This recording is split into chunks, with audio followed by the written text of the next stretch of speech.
Bienvenue à tous pour ce dernier webinaire de l'été, donc qui clôt le programme de néphrologie métabolisme. Donc, je vais vous parler des avantages et des inconvénients des modalités continues et intermittentes d'épuration extra-rénale. Alors, bien entendu, je vais pas vous donner des idées radicales, mais plutôt des clés qui vont vous aider à choisir l'une ou l'autre des modalités en fonction du contexte clinique et en fonction de votre patient. Alors d'abord, un cas vécu, c'est un patient de 57 ans qui a été retrouvé au sol suite à un malaise. Il avait une fonction rénale antérieurement tout à fait normale. Il se retrouve en état de choc, oligurique, rapidement intubé, et on fait le diagnostic d'une dissection aortique de type 2. Et il est opéré rapidement avec une intervention de Bentall, avec un remplacement de la valve aortique et de l'aorte thoracique ascendante. Alors l'intervention a été assez longue, avec un arrêt circulatoire de 23 minutes, une CEC de 4 heures, un clampage aortique de 3 heures, et il a été polytransfusé. Il est admis en réanimation donc après cette intervention. Son état clinique est stabilisé moyennant un remplissage massif, polytransfusion, mise sous aminpressive. Il est en fibrillation auriculaire, en inflation hydrosodée, oligoanurique. Une fraction d'éjection du ventricule gauche à 45%. Il est mis sous héparine. Vous voyez les paramètres de ventilation avec une FiO2 à 60%, une PIP à 6, une P plate à 25. Vous voyez ici son bilan avec une urine créate élevée, une hyperkaliémie à 6,8, une acidémie avec une acidose métabolique avec 17 de bicarbonate et un acide lactique à 6,4. Donc en gros, c'est un patient qui présente une insuffisance rénale aiguë post-chirurgicale, Cadigo 3, avec une défaillance multiviscérale, en inflation hydrosodée, oligoanurique, avec une hyperkaliémie, probablement un SDRA aussi associé avec un PAFI à 165, une P plate à 25. Vous avez vu la dernière fois les décisions d'initiation d'une épuration extra-rénale. Donc, vous décidez d'initier une épuration extra-rénale. Alors, quelle modalité faut-il choisir? Alors, avant d'aller plus avant, un premier quiz que je vous propose et vous allez pouvoir répondre.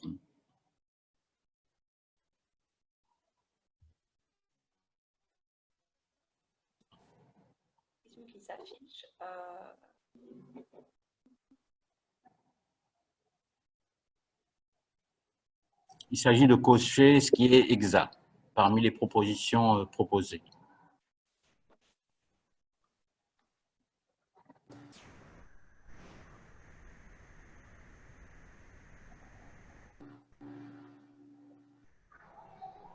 On se donne une petite minute à chaque fois. Là, on a 40 secondes, on a 60% des gens qui ont voté. On va essayer de dépasser les 80%.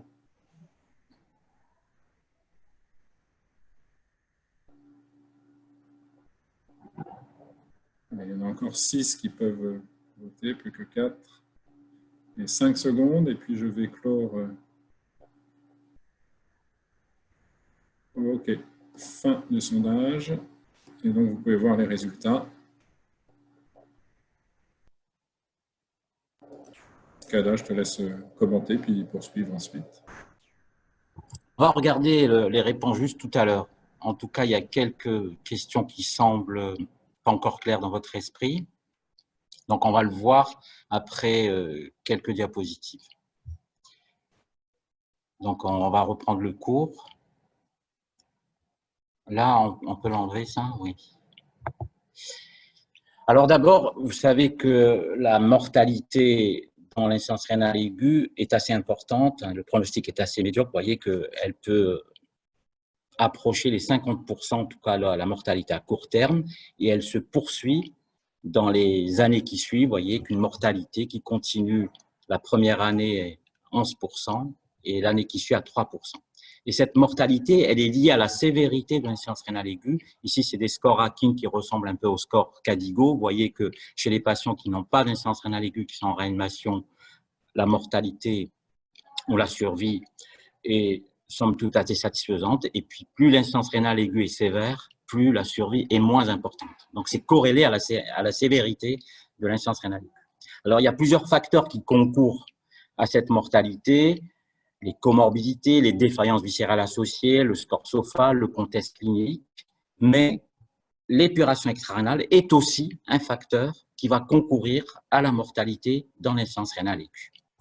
En effet, si vous regardez le type de traitement selon la sévérité de l'insuffisance rénale aiguë, ici, c'est des scores pareils de sévérité de l'insuffisance rénale aiguë qui vont en augmentant. Vous voyez, dans l'insuffisance rénale aiguë la moins sévère, la plupart des patients ont un traitement conservateur. Plus elle est sévère, plus l'épuration extrarénale intervient de façon plus fréquente. Mais ce qui est beaucoup plus important, et ça, cette étude est démonstrative, il y en a plusieurs autres qui montrent la même chose, c'est que la mortalité est associée de façon indépendante à l'épuration extrarénale, aussi bien que la durée de séjour en réanimation qu'à l'hôpital. C'est dire que l'épuration extrarénale est un facteur de surmortalité dans l'insuffisance rénale aiguë, c'est dire que le choix de l'épuration extrarénale est un point important dans le pronostic de votre patient. Lorsque vous faites une épuration extrarénale, 4 objectifs importants. Il faudra préserver l'hémodynamique de votre patient pendant le traitement. Le but est de restaurer le milieu interne et l'homéostasie, d'assurer le support des fonctions vitales et puis de penser au recouvrement de la fonction rénale une fois que le patient ira mieux. Plusieurs éléments vont intervenir. Le timing, je ne vais pas en parler, puisque vous avez déjà eu un webinaire là-dessus. La modalité et plusieurs autres éléments comme la composition du dialysat, de l'infusat, la dose de dialyse, mais on va parler surtout de la modalité. Ainsi, lorsque vous initiez une épuration extrarénale, vous devez choisir la modalité, la biocompatibilité, c'est-à-dire la membrane, la performance de la dialyse, c'est-à-dire le flux et l'efficience de votre dialyse, et puis la délivrance de la dialyse. Alors, on va surtout se focaliser sur la modalité de la dialyse. Lorsque vous faites de l'épuration extrarénale, vous faites d'abord un transfert de fluide. C'est ce qu'on appelle l'ultrafiltration. Et en fait, c'est un transfert d'eau et de sel, c'est-à-dire que vous ne changez pas la composition du plasma de votre patient, c'est-à-dire que lorsque vous faites de l'ultrafiltration, vous enlevez de l'eau et du sel, mais les compositions en urée, créatinine, bicarbonate restent les mêmes. Et vous faites un transfert de soluté, et ce transfert de soluté, il fait appel à 3 mécanismes que sont la diffusion, la convection et l'absorption. Et à partir de ces 2 types de transferts, on va définir la clairance d'un soluté, qui est la masse de soluté épurée en un temps donné et qui est rapportée à la concentration de ce soluté dans le plasma. Alors rapidement, parce que ça, vous l'avez déjà vu, la diffusion, qui est en fait l'hémodialyse, est un gradient de concentration, c'est des échanges entre le sang et le dialysat. La convection, c'est un gradient de pression, c'est le presse-purée. Vous enlevez un ultrafiltrat que vous remplacez par un infusat. Et enfin, l'absorption qui est mécanique plutôt marginal, qui est un gradient d'affinité, on en parlera beaucoup moins. Et cela définit les 3 types de modalités que sont l'hémofiltration. Donc, vous enlevez un liquide par ultrafiltration que vous remplacez par un infusat. En pré-filtre, c'est l'hémofiltration pré-dilutionnelle ou en post-filtre, c'est l'hémofiltration post-dilutionnelle. L'hémodialyse, vous avez un dialysat qui est à contre-courant, il y a des échanges à contre-courant avec le sang, avec un effluent qui est le liquide, après échange avec le sang. Et puis l'hémodiafiltration qui va combiner les 2 mécanismes. Et bien entendu, pour ces 3 types de modalités, vous pouvez faire du continu, de l'intermittent ou du semi-continu. Et si je résume de façon assez simple les différentes modalités, vous avez les formes continues ici, que sont l'hémofiltration continue véno-veineuse, l'hémodiafiltration ou l'hémodialyse continue véno-veineuse avec une durée de 24 heures et avec des débits sang qui restent assez bas, entre 100 et 200 ml/min.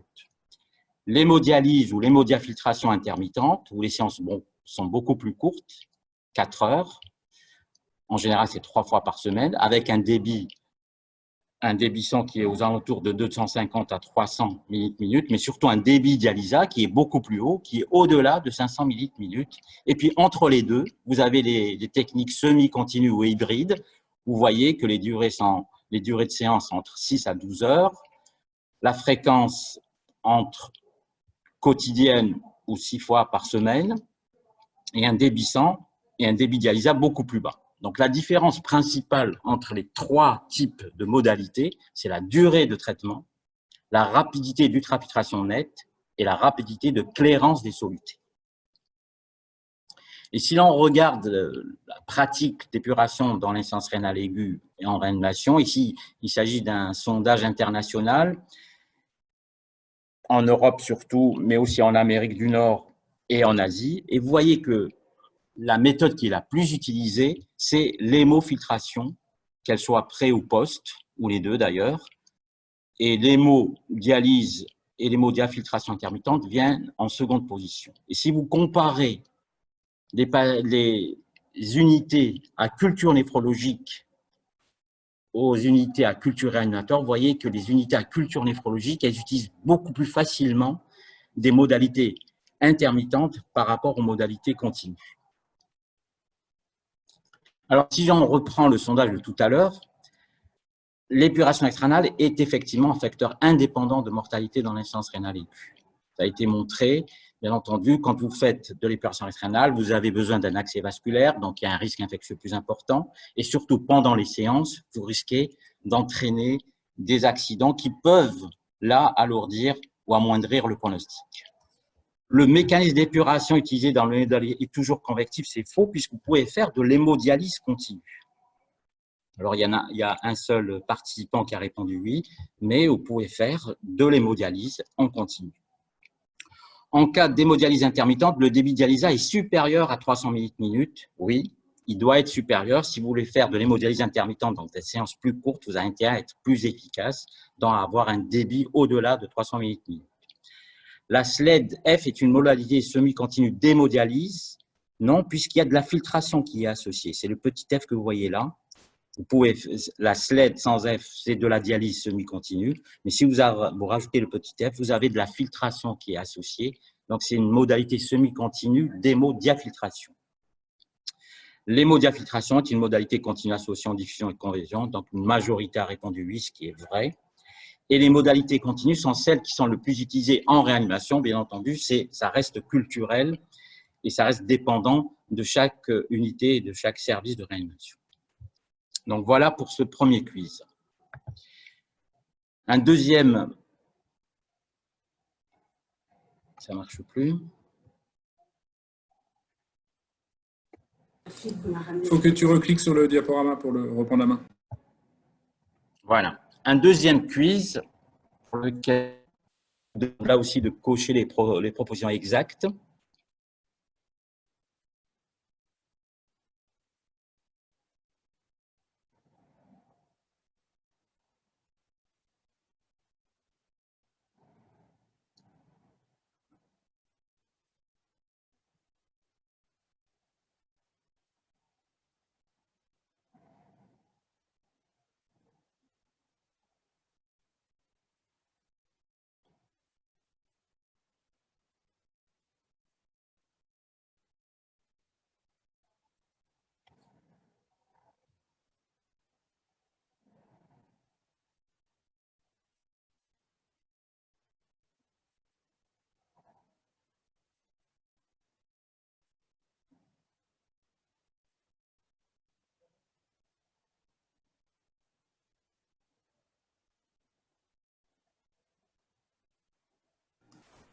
Bon.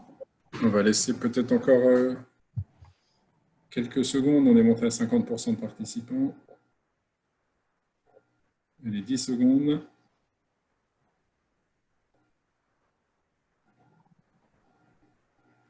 Ok, je vais arrêter le sondage.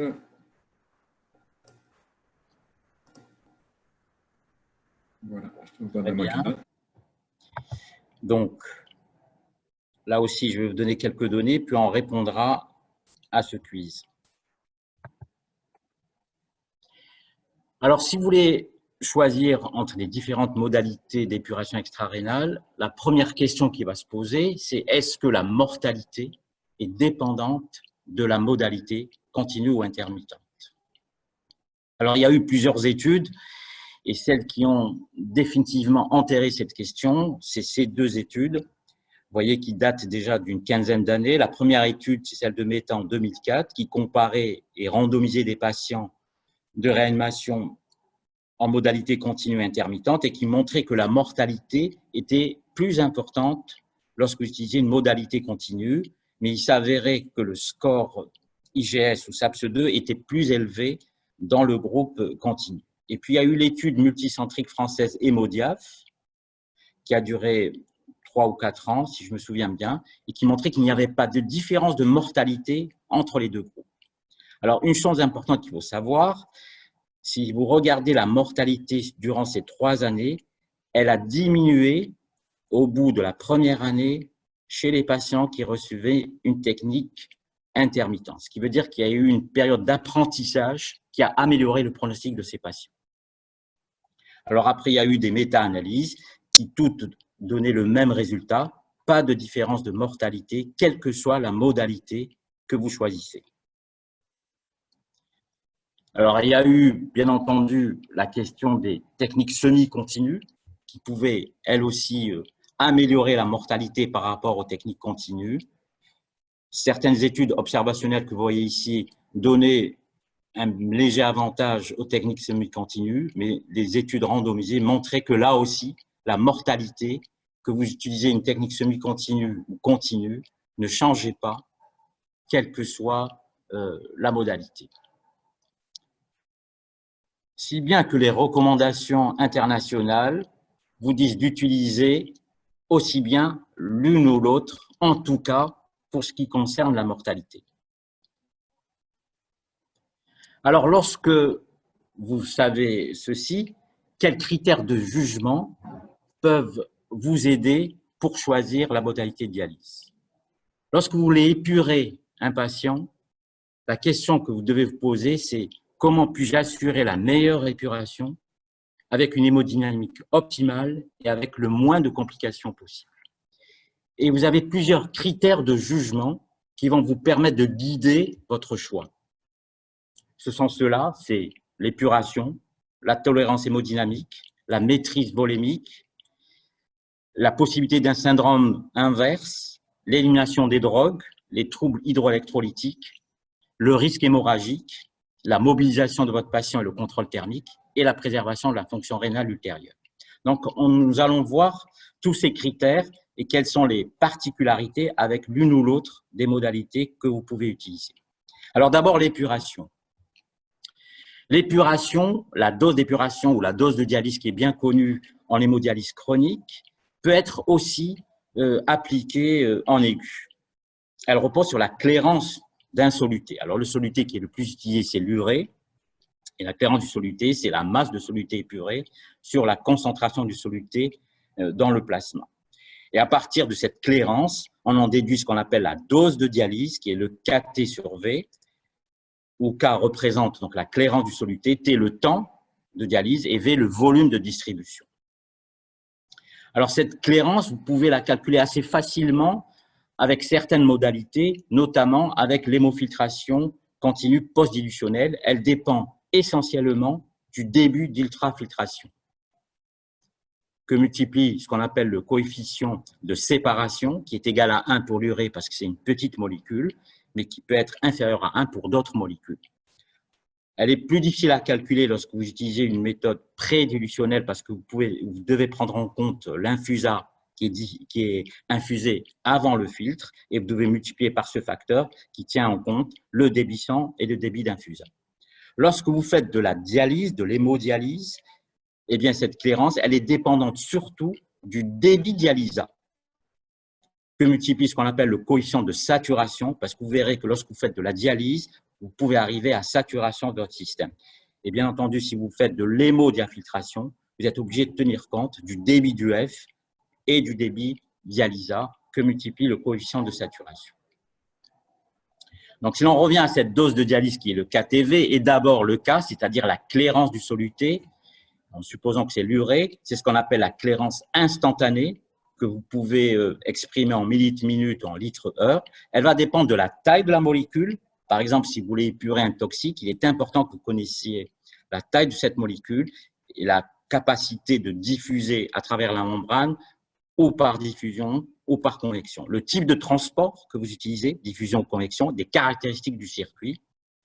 il faut savoir aussi que lorsque vous faites de la diffusion, il faut s'assurer que le débit dialysat sur le débit 100 soit supérieur à 0,3, ce qui est toujours le cas. Donc, il y a peu de risque de saturation lorsque vous faites de la diffusion. Par contre, lorsque vous faites de la convection, il faut que la fraction de filtration soit absolument inférieure à 30%. En gros, votre débit UF doit être égal à 20%, inférieur à 20% du débit 100, et ça, c'est hyper important, sinon vous allez colmater assez rapidement votre membrane et augmenter votre pression transmembranaire. Alors, sinon, on raisonne maintenant en clairance instantanée si l'on compare les différentes techniques. Ici, c'est la clairance instantanée de l'urée en fonction de différentes techniques. Vous voyez que si vous faites de l'hémodialyse intermittente ou de l'hémofiltration intermittente, la clairance est largement au-dessus de 60 ml/min. Par contre, si vous faites du continu, la clairance instantanée, du fait des débits beaucoup plus bas, est beaucoup plus basse. Par contre, si je raisonne en jours, eh bien, la clairance jour, si vous faites une séance intermittente qui va durer 4 ou 6 heures, elle est beaucoup moins importante que si vous faites du continu, puisque vous rattrapez votre retard qui est dû à la clairance instantanée par le temps. En 24 heures, vous voyez que la clairance instantanée en hémofiltration continue, en hémodialyse continue, est largement au-dessus de 40 ml/min. Et si vous comparez diffusion et convection, lorsque vous faites de la convection, bien entendu, vous épurez les petites molécules, les bas poids moléculaires, mais aussi les molécules de haut poids moléculaire, en tout cas jusqu'à 20 kg Dalton. Ce sera important pour certaines molécules si vous voulez les épurer, qu'on pourra voir tout à l'heure. Par contre, si vous faites de la diffusion et que vous utilisez des membranes dites conventionnelles, vous épurez que des molécules de bas poids moléculaire, en général, à moins de 1500 Dalton. Effectivement, si je compare ici les membranes d'hémodialyse à des membranes d'hémofiltration, la clairance, ici vous avez la taille de la molécule. Vous voyez que lorsque vous faites de l'hémofiltration, la taille des molécules qui peuvent être épurées peut aller au-delà de la bêta-2 microglobuline que vous voyez ici, qui a à peu près 12 kg Dalton. Et ici en bleu clair, vous voyez le point de coupure d'un rein normal. Bien entendu, cela n'a de valeur que si vous voulez, par exemple, éliminer de la myoglobine, qui a 17 kg Dalton, si vous voulez éliminer des chaînes légères. Par contre, pour tout le reste, il y a peu d'intérêt à aller au-delà d'un point de coupure qui a 10 kg Dalton. Alors, vous voyez que j'ai marqué ici certaines cytokines qu'on pourrait penser qu'on a intérêt à les épurer, mais ça, c'est largement discuté. Et pour l'instant, il ne faut pas retenir que l'épuration de ce type de cytokine peut améliorer le pronostic de votre patient.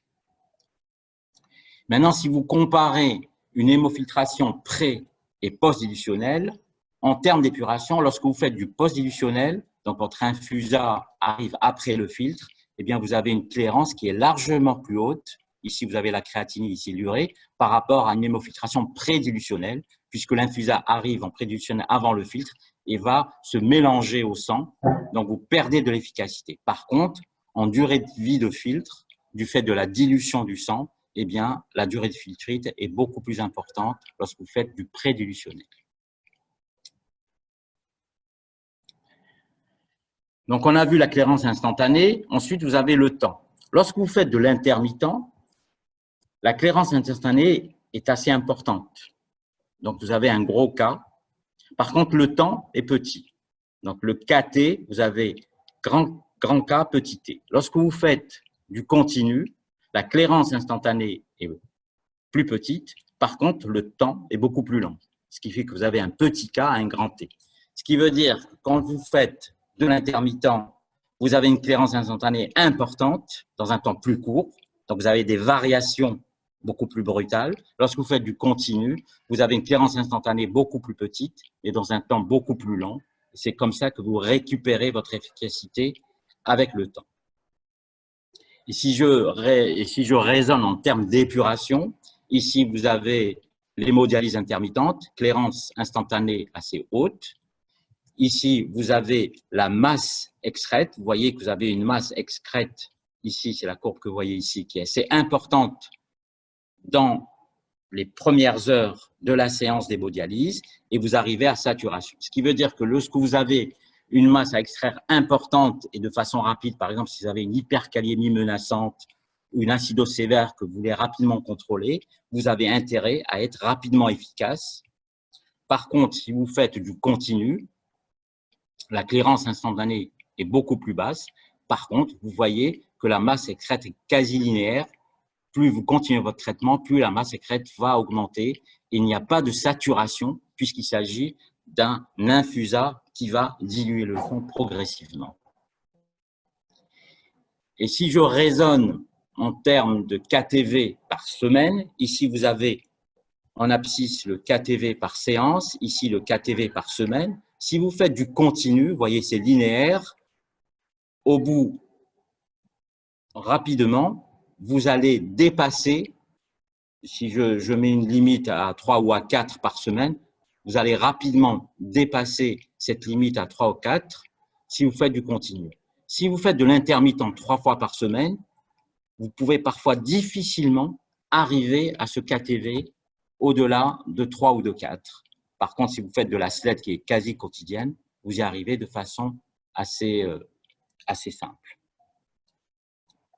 D'autre part, en termes, disons, de variation de l'urée et de variation de tous les solutés, lorsque vous faites de l'intermittent, c'est des variations en accordéon. C'est ce que vous voyez ici. Vous voyez, si je fais de l'intermittent, votre patient a un niveau d'urée de ce niveau-là, il a sa séance, il baisse, il remonte le lendemain ou 2 jours après, et ainsi de suite. C'est en accordéon. Si vous faites du semi-continu, vous retrouvez le même accordéon, mais un peu moins, disons, marqué. Si vous faites du continu, eh bien, vous clampez progressivement les concentrations en urée de votre patient. Et si vous regardez la bêta-2 microglobuline, qui est une molécule de haut poids moléculaire, eh bien, elle va, si vous utilisez de l'intermittent ou du semi-continu en dialyse avec des membranes conventionnelles, vous n'allez pas pouvoir l'épurer, alors qu'elle sera épurée en hémofiltration continue.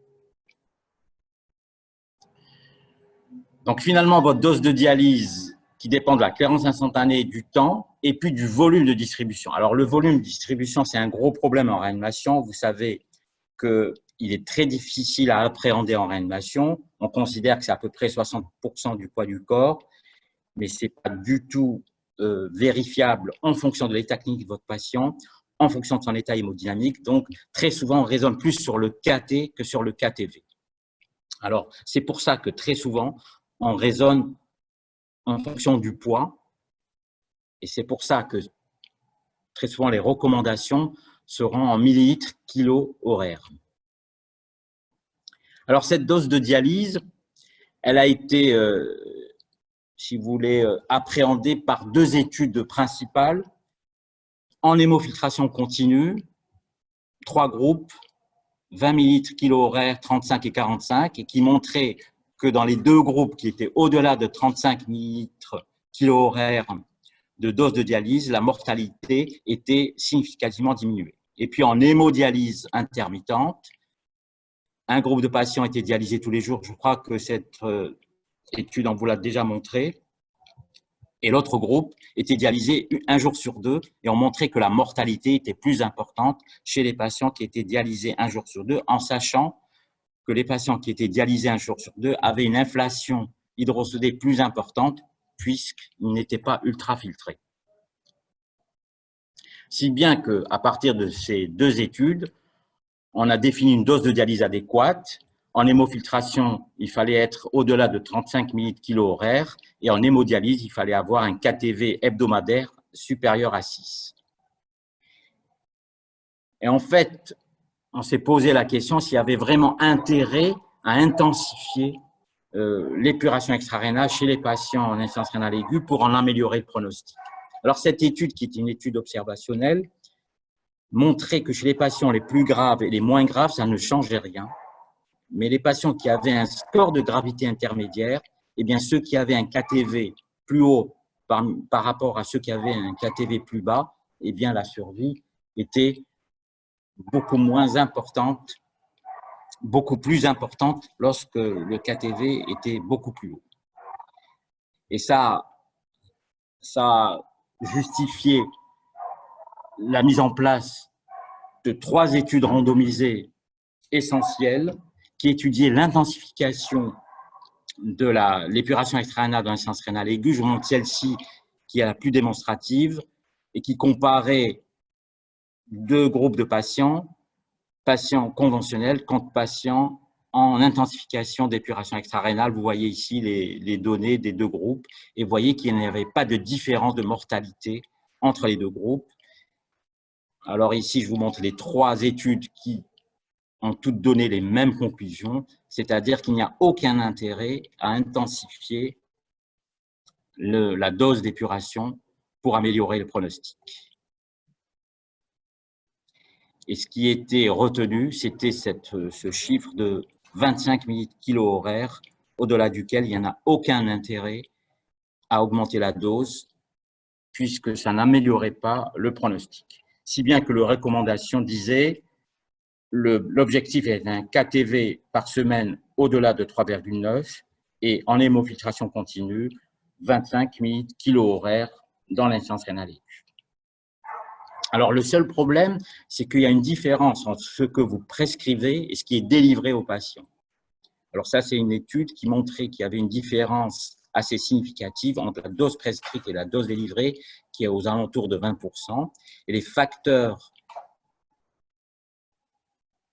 qui déterminaient cette disproportion, cette différence entre la dose délivrée et la dose prescrite, c'était le sexe, le poids, le KT, accès vasculaire fémoral ou jugulaire. Le KT jugulaire améliorait, diminuait, si vous voulez, la disproportion entre la dose délivrée et la dose prescrite, et l'anticoagulation. Si bien, ce qu'il faut retenir, c'est que votre dose délivrée par rapport à la dose prescrite diminue souvent de 20%, et les facteurs associés, lorsque vous faites de l'hémofiltration prédilutionnelle, c'est surtout le débit sang. Il doit être supérieur à 200 ml/minute, et le débit d'infusion qui doit être supérieur à 25 millilitres/kilo-horaire. En gros, si vous voulez être à 25, il faut être aux alentours de 30 millilitres/kilo-horaire pour arriver à une dose délivrée de 25. Si vous faites du post-dilutionnel, c'est surtout la PTM, c'est-à-dire la pression transmembranaire, qui va déterminer l'efficacité de votre dialyse. Et si vous faites de l'hémodialyse, ce qui est important, c'est la surface du filtre, il faut qu'elle soit supérieure à 1 mètre carré, et puis le débit dialysé. Et puis, il y a 2 autres facteurs qui sont importants, que sont le downtime et la surcharge hydrosodée. En effet, plus votre séance va se prolonger, ici vous avez une séance 0 heure, 2 heures, 4 heures et 6 heures, vous voyez que plus la séance se prolonge, plus la correspondance entre la dose délivrée et la dose prescrite est inférieure à 1. Donc, plus votre séance se prolonge, plus vous perdez de l'efficacité. Et plus votre patient est en état de surcharge hydrosodée, vous voyez que ça va de moins 10% à plus 20%. Là aussi, plus vous perdez d'efficacité. Donc, il faut vraiment faire attention à la dose délivrée et à la dose prescrite. Alors, deuxième critère qui va être important dans votre jugement, c'est la tolérance hémodynamique. Ça, c'est une étude observationnelle japonaise qui montrait chez les patients qui avaient des doses de vasoconstricteurs de plus en plus élevées, de 0 à 3, quel était le type de modalité qui a été utilisé. Vous voyez que plus le dose de vasoconstricteur augmentait, plus on utilisait une modalité continue.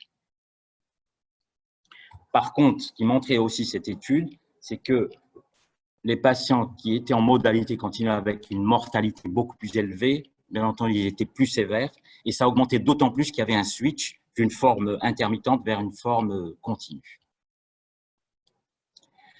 Alors, en termes de tolérance hémodynamique perdialytique, vous savez que l'hypotension intradialytique est un des facteurs c'est un peu la plaie pendant la dialyse, et c'est un des facteurs qui conditionne le pronostic de ces patients. Et cette hypotension intradialytique, elle est dépendante d'abord de l'hypovolémie, ensuite d'une dysfonction myocardique associée, et ensuite d'arythmies cardiaques qui peuvent apparaître pendant la séance d'épuration. C'est les 3 facteurs qui vont déterminer l'hypotension intradialytique. Et si vous regardez les études randomisées qui comparaient modalité continue contre modalité intermittente pour la tolérance hémodynamique, aucune n'a pu montrer de différence entre les deux modalités, sauf celle d'Augustine qui montrait une hypotension intradialytique beaucoup plus importante en cas de modalité intermittente. Et puis, il y a eu cette étude, c'est une étude avant-après, qui essayait d'améliorer la tolérance hémodynamique perdialysique en cas d'hémodialyse intermittente par certains éléments qui étaient mis en place. L'utilisation de membranes cellulosiques, débuter à rein plein, mettre une concentration de sodium dialysat au-delà de 145 millimoles par litre, limiter le débit 100 à 150 minutes, et puis baisser la température du dialysat, et puis bien entendu, arrêter tous les traitements hypotenseurs, et puis maintenir un taux de calcium dans le sang normal. Et puis en montrer, avant ces mesures, après ces mesures en gris foncé, eh bien qu'il y avait moins d'hypotension intradialytique, moins d'interruption de séance et moins d'utilisation de sérum salé ou de colloïdes pour restaurer la volémie et moins d'interruption de séance. Donc, avec ce type d'intervention, vous pouvez faire de l'hémodialyse intermittente avec une meilleure tolérance hémodynamique. Il y a une étude récente qui a repris un peu une méta-analyse de toutes les études sur la tolérance hémodynamique perdialytique en cas de modalité intermittente. Et ce qui était retenu comme intervention efficace, c'était la concentration du sodium en sodium du dialysat, la baisse de température du dialysat et puis le débit du F. Ce qu'il faut retenir, c'est que lorsque vous voulez faire de l'hémodialyse intermittente et pour assurer une meilleure stabilité hémodynamique, il faut brancher en rein plein. Il faut utiliser un débit sang inférieur à 250 minutes. Il faut diminuer la température du dialysat en deçà de 36 degrés. Il faut diminuer le débit dialysat. Il faut augmenter la concentration en sodium du dialysat de plus de 10 millimoles par rapport à la natrémie du patient. Et puis maintenir le calcium dans les normes. Et puis surtout faire une ultrafiltration raisonnée, c'est-à-dire débuter sans perte de poids, faire une ultrafiltration douce et progressive, prolonger les séances si possible, et puis faire de l'UF séquentiel, c'est-à-dire entre les séances d'hémodialyse pour améliorer la tolérance hémodynamique perdialytique. Alors, ce qui est recommandé, c'est d'utiliser les modalités continues plutôt que les modalités intermittentes pour les patients qui sont dans un état hémodynamique très instable, à ceci près que vous pouvez améliorer leur hémodynamique avec les modalités dont j'ai parlé tout à l'heure. Alors, si on reprend le quiz de tout à l'heure, donc est-ce qu'on peut avoir les réponses? Donc, la mortalité n'est pas associée au type de modalité. Bon, la plupart ont bien répondu. Donc, ce n'est pas du tout associé au type de modalité choisie. En cas d'épuration extrarénale intermittente, la clairance instantanée est plus élevée par rapport à une épuration extrarénale continue, bien sûr. Et la majorité ont bien répondu. En cas d'hémofiltration, la clairance de l'urée est plus élevée en mode prédilutionnel par rapport au mode postdilutionnel. Bien entendu, c'est faux, puisqu'en mode postdilutionnel, vous êtes beaucoup plus efficace. En mode convectif, la fraction de filtration doit être inférieure à 30%, ça c'est absolu, il faudra le retenir, ça permettra de diminuer le risque de colmatage de votre filtre. En cas d'hémofiltration continue, la masse épurée n'est pas saturable, elle n'est pas saturable, et là c'est vrai, c'est pas saturable, vous avez bien vu que la courbe est tout à fait linéaire. Les modalités continues semblent, j'ai bien mis semble entraîner une meilleure tolérance hémodynamique. On peut dire que ça semble entraîner une meilleure tolérance hémodynamique. Bien, on va continuer. Autre quiz.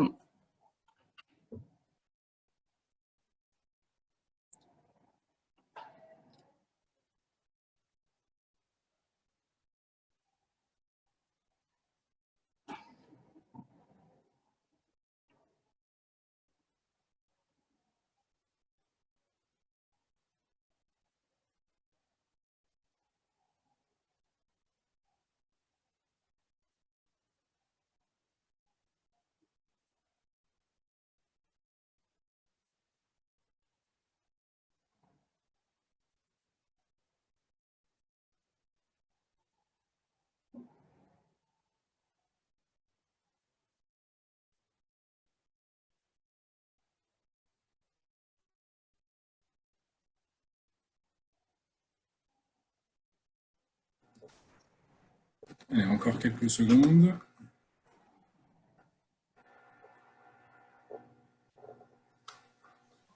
« 5 secondes. Et je ferme.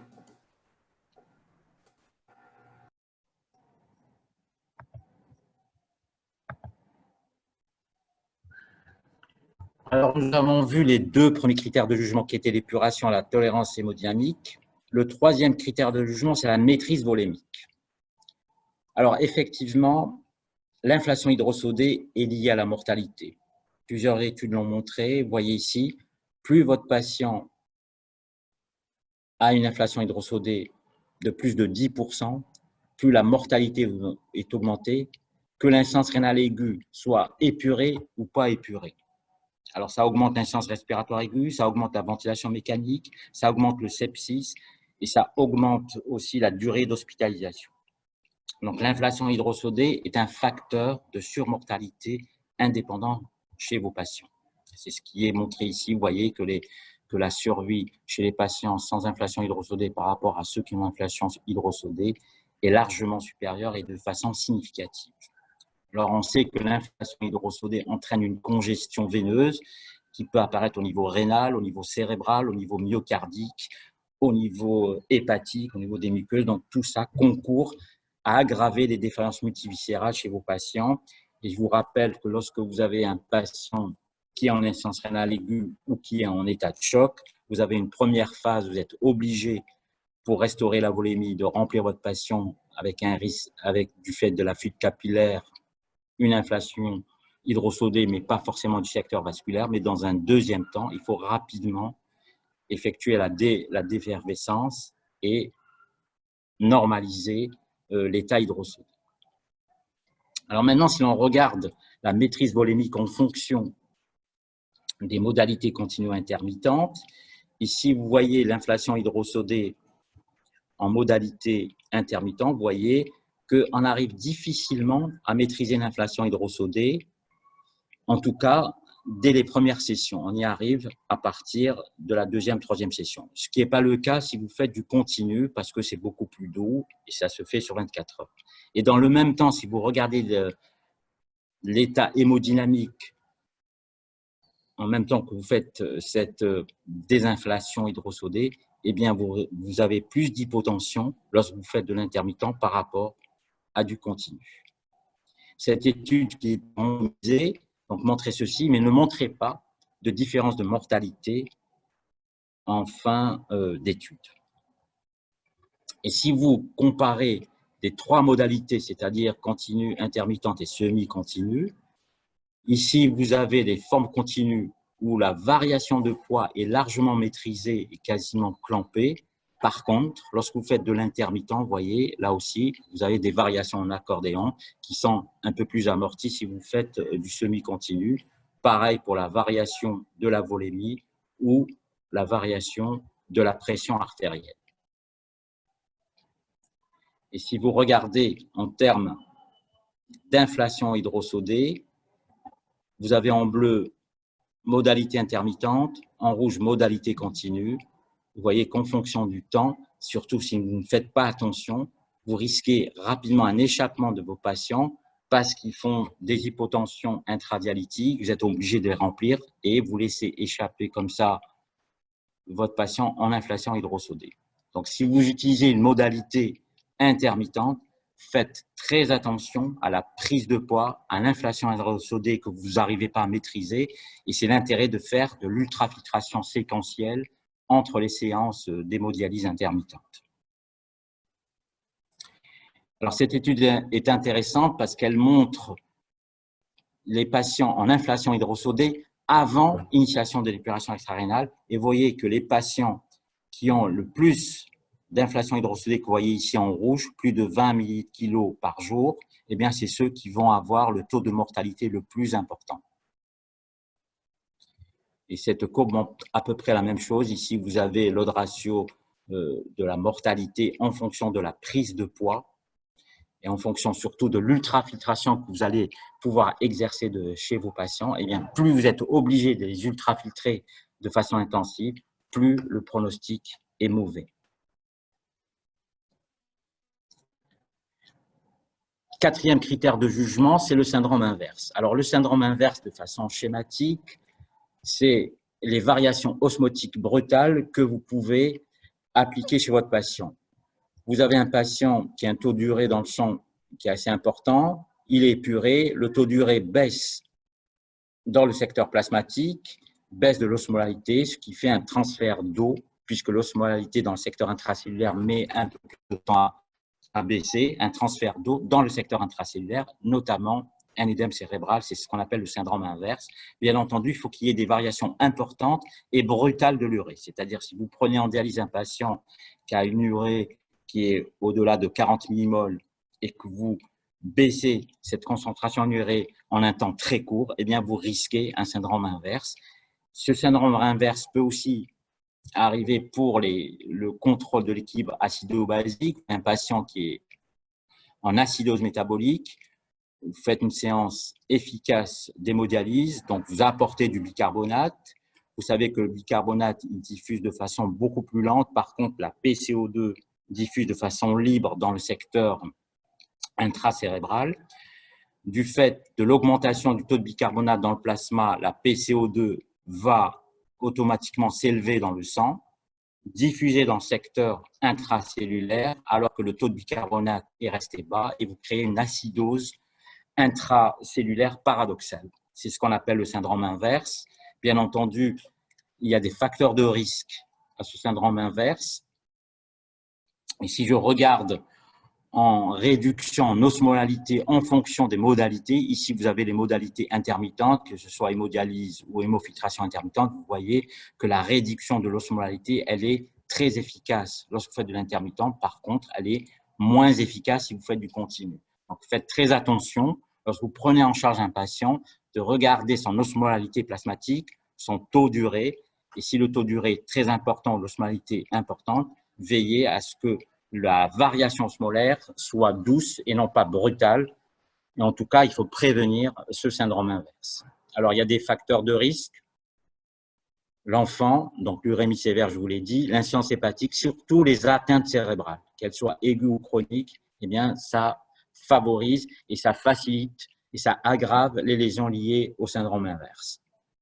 Alors, les autres facteurs de risque sont peut-être un peu moins importants. Retenez surtout l'atteinte cérébrale aiguë ou chronique qui peut faciliter et aggraver le syndrome inverse. Cette étude, c'est une étude taïwanaise qui montrait chez les patients qui avaient un accident vasculaire cérébral post-traumatique et qui comparait une modalité continue, une modalité intermittente et qui montrait que chez les patients qui avaient reçu une modalité intermittente, eh bien, la fréquence d'hémodialyse à long terme était beaucoup plus importante dans le groupe d'hémodialyse intermittente.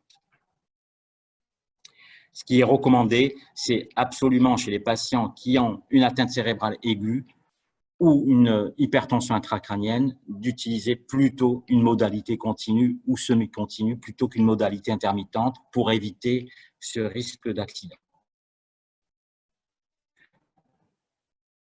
Alors, si l'on regarde le résultat du quiz de tout à l'heure, est-ce qu'on peut avoir juste les réponses? Donc, l'inflation hydrosodée… J'en profite juste pour te dire qu'il reste 10 minutes pour essayer de garder aussi la place pour quelques questions. On est bientôt à la fin. Donc, l'inflation hydrosodée est associée à la mortalité. 100%, c'est vrai, c'est associé à la mortalité. Le syndrome de déséquilibre ne peut pas survenir en infiltration continue, justement, du fait de la douceur et de la baisse progressive des osmoles. En général, ça n'arrive pas, donc ça, c'est vrai. En cas d'hémodialyse intermittente, une UFI séquentielle peut y être associée, bien entendu, et il faut le faire. L'hypotension artérielle intradialytique est souvent liée à une hypovolémie. Oui, c'est le plus souvent, mais ça peut être aussi lié à une dysfonction myocardique ou à un trouble du rythme. L'hémodiafiltration intermittente permet une meilleure maîtrise volumique, c'est faux. C'est plutôt les formes continues. En cas d'atteinte cérébrale aiguë, on l'a dit, il vaut mieux utiliser une modalité continue.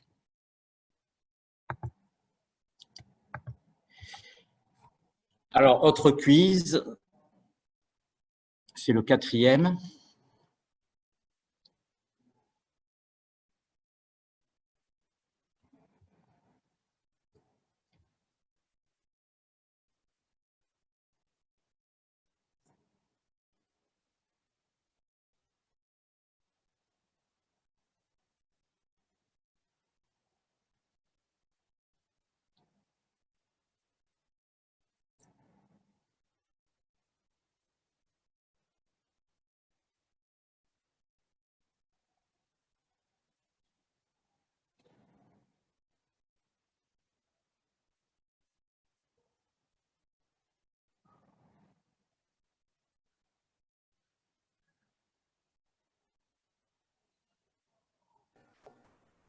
Encore 10 secondes.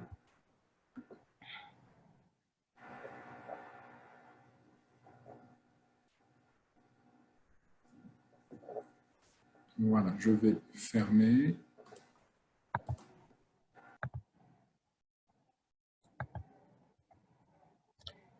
Alors, autre critère de jugement, l'élimination des drogues et des troubles hydroélectrolytiques. Alors ça, c'est hyper important. La modalité que vous choisissez va conditionner l'élimination des drogues, en particulier les antibiotiques. Lorsque vous faites du continu, ce que vous voyez ici, vous voyez que la clairance, elle est constante. Donc, vous pouvez rapidement ou facilement calculer la dose d'antibiotiques que vous devez prescrire à votre patient en fonction de la clairance de l'épuration. Par contre, si vous faites de l'intermittent, faites très attention parce que ça peut changer d'un jour à l'autre, bien entendu. Il faut adapter votre dose d'antibiotiques en fonction de la modalité. Alors, en gros, pour les antibiotiques, ce qu'il faut retenir, c'est qu'il faut toujours faire une dose de charge. Alors, vous voyez ici, selon que la drogue est liposoluble ou hydrosoluble, ou liée aux protéines, ça peut changer. Mais en tout cas, il faut toujours faire une dose de charge, notamment pour les aminosides. Ensuite, la dose d'entretien va être dépendante de son métabolisme hépatique ou rénal. Et rénal, c'est en fonction de la clairance donc, de l'épuration que vous allez pouvoir ou augmenter l'intervalle des doses. Et surtout, il faut monitorer les doses plasmatiques de votre antibiotique pour être au mieux chez votre patient. Donc, la modalité conditionne les doses prescrites, notamment pour les antibiotiques, et ça, c'est un point très important. Le deuxième point, c'est les pertes hydroélectrolytiques. Elles sont beaucoup plus importantes lorsque vous faites du continu, que ce soit le potassium, mais surtout le phosphore. Donc, il faudra y faire attention. Elles dépendent de la durée de l'épuration extrarénale et elles dépendent aussi de la composition du dialysat et de l'infusa. Donc, il faut être très vigilant pour le phosphore, le potassium, le magnésium, en fonction de la modalité que vous utilisez, notamment pour les modalités continues. L'autre critère de jugement, c'est l'anticoagulation et le risque hémorragique. Lorsque vous faites de l'épuration extrarénale, vous êtes pris entre deux feux, vous êtes obligé d'anticoaguler le circuit, sinon il risque de coaguler. Et dans le même temps, si vous anticoagulez de façon efficace le circuit, vous augmentez le risque hémorragique. Donc, il faudra essayer de jouer avec les deux facteurs. Et en termes de modalité et en termes de thrombogénicité, par ordre décroissant, eh bien, l'hémofiltration post-dilutionnelle, c'est celle qui est la plus thrombogène. Ensuite, c'est l'hémofiltration prédilutionnelle. Ensuite, c'est les formes intermittentes. En effet, ça va thromboser en fin de filtre parce qu'il va y avoir une ultrafiltration le long du filtre avec une hyperconcentration en fin de filtre et qui va entraîner une coagulation au niveau du filtre. Et vous voyez que la thrombogénicité devient minimale si votre fraction de filtration est inférieure à 20%, donc il faut vraiment retenir ce chiffre de 20%. Alors, il y a le citrate qui a changé un peu la donne. Avec le citrate, vous augmentez plutôt la durée de filtre de façon significative, quelle que soit la modalité.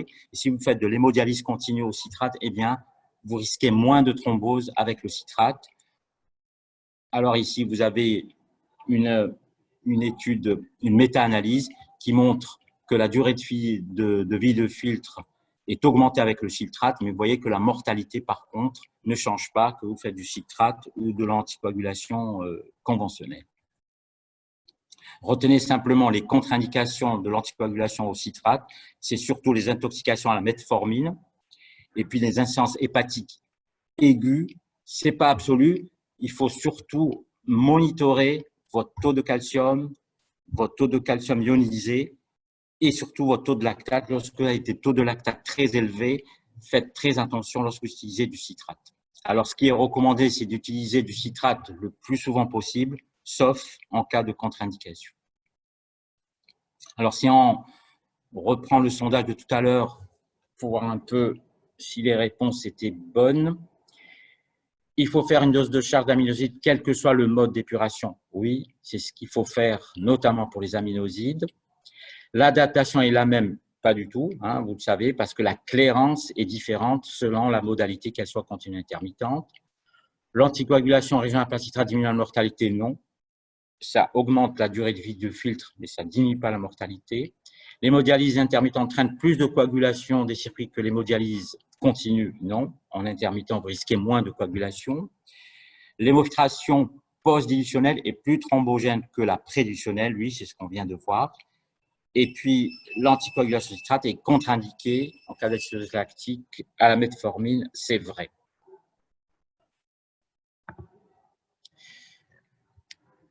Alors, dernier quiz.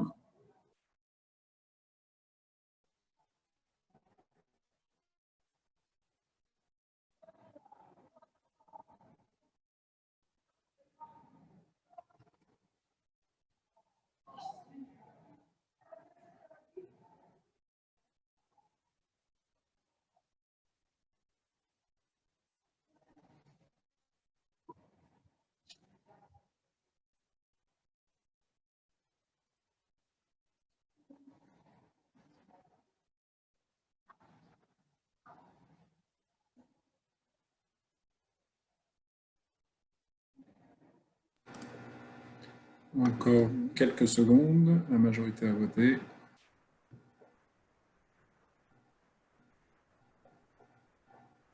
Je vais arrêter là.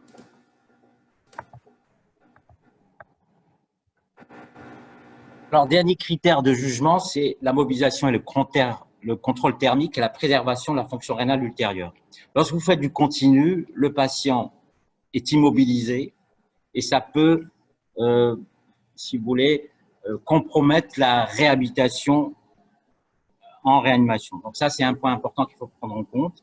Par contre, si vous faites du continu, vous pouvez faire du contrôle thermique, c'est-à-dire baisser la température, augmenter la température selon ce que vous voulez et selon les indications. Et ensuite, il y a la préservation de la fonction rénale ultérieure.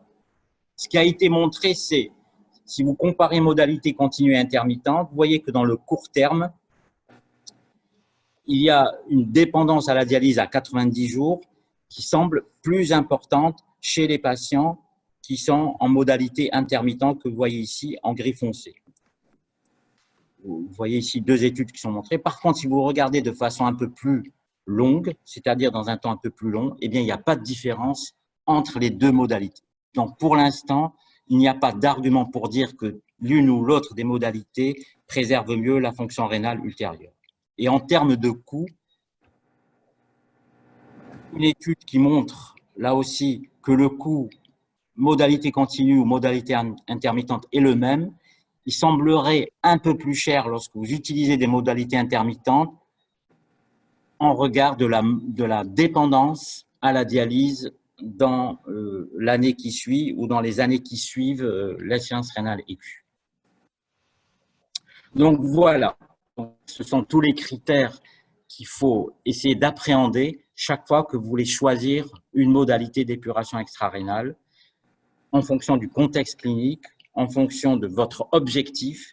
Donc, chaque fois, il faudra pointer ces différents critères et en déduire la modalité qui semble la mieux appropriée à votre patient. Ici, c'est un schéma qui résume un peu tout ce qu'on a dit. Vous voyez ici, il y a les formes continues, semi-continues et intermittentes, avec l'hémodynamique, le contrôle hémodynamique et le contrôle de la pression intracrânienne.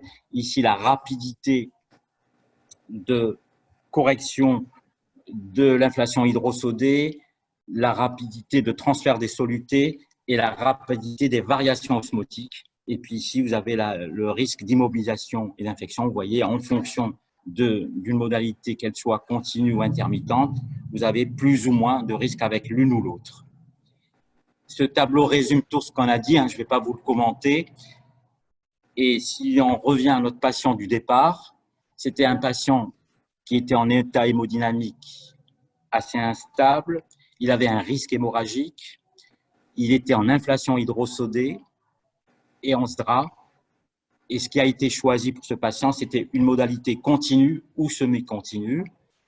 L'évolution a été, somme toute, assez favorable puisqu'il s'est rapidement amélioré avec possibilité de sevrage des amines, avec un réveil neurologique normal. Bon, il a fait quelques infections respiratoires, il a été sevré après 10 jours de ventilation mécanique. Il a eu en épuration de l'hémodialyse continue au citrate, puis de la SLED, puis de l'hémodialyse intermittente. Et vous voyez qu'on a modifié la modalité en fonction de l'état clinique du patient. Le patient a pu récupérer une fonction rénale normale et est sorti d'hospitalisation. Alors, si l'on reprend le sondage de tout à l'heure, toutes les propositions étaient vraies et je crois que la plupart ont bien répondu.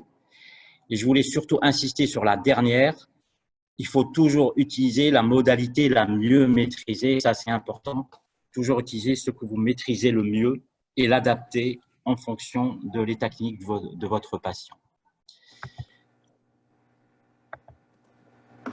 Et ma dernière diapositive. Donc, en conclusion, il faut maîtriser là où les techniques de dialyse. Il faut monitorer le traitement. Il faut définir l'objectif thérapeutique et surtout prioriser ce qui semble le plus important chez votre patient. Il faut adapter le traitement au type du patient et à son évolution.